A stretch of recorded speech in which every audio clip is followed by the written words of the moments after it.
How does a flight take turn in the air? And why? Does a bike turn left or right when we slant it towards left or right?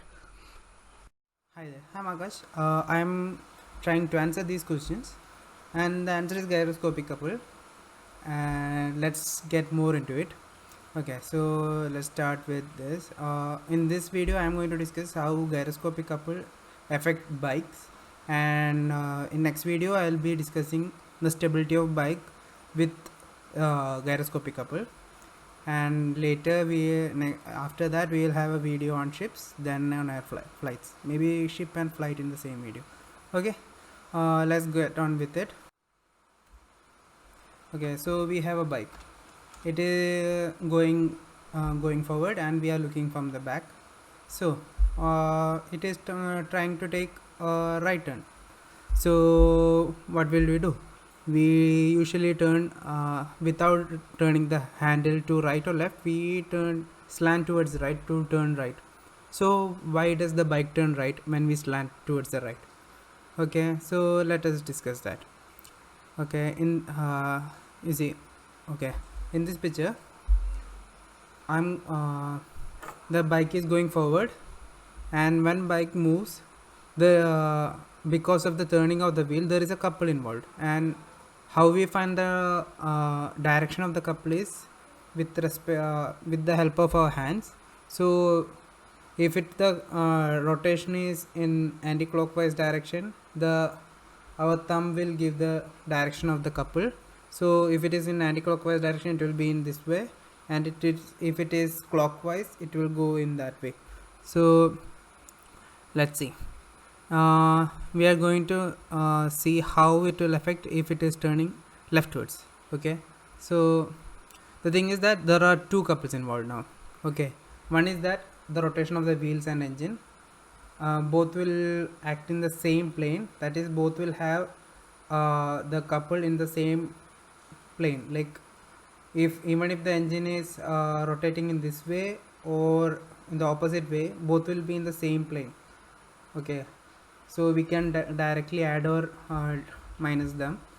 So we have if you look, we have a couple due to wheel as shown here, because when we are going forward, the wheel is rotating in anti-clockwise direction when we look from this side. So if it is like this, it will go in that way.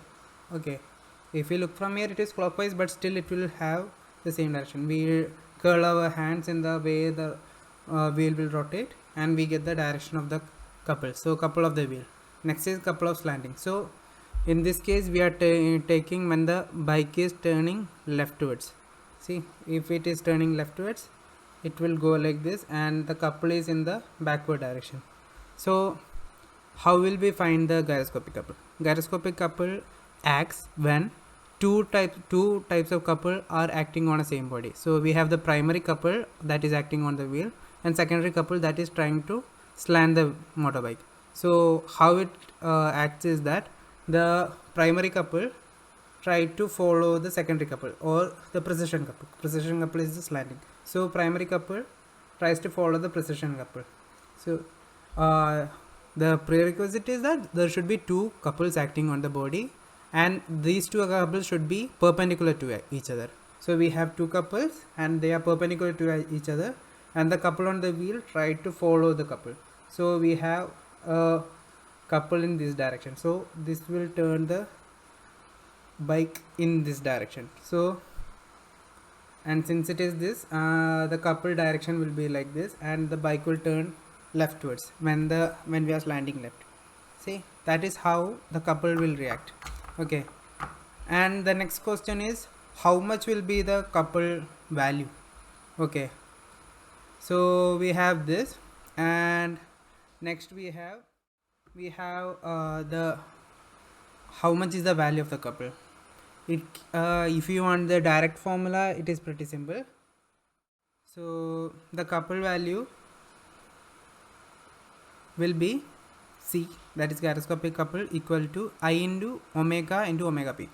I into alpha, and alpha value will be omega into omega p, where omega is the rotation of the primary couple, and and velocity of rotation, and omega p is the precession angular velocity. So how do we get this value? So let us go to this. Okay, so we have the wheels. Take this disc as the motorbike's wheel, and since it is turning leftwards, actually this is a different thing.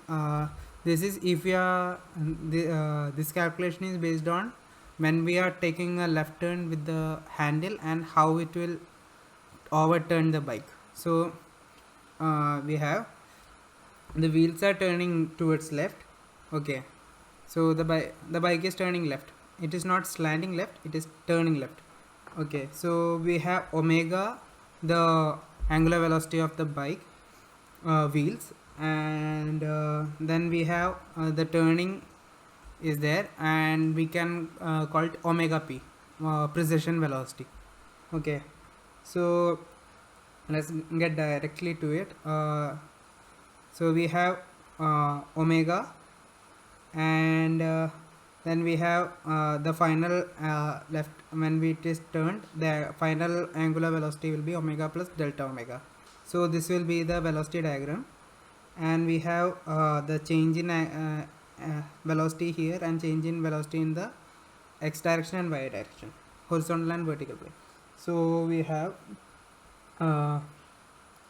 then we find the angular acceleration. So angular acceleration we can find in two different ways.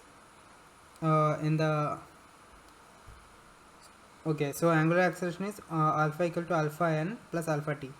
Alpha n is normal direction, and this is the what do you say, radial direction, alpha t. So then alpha t can be found as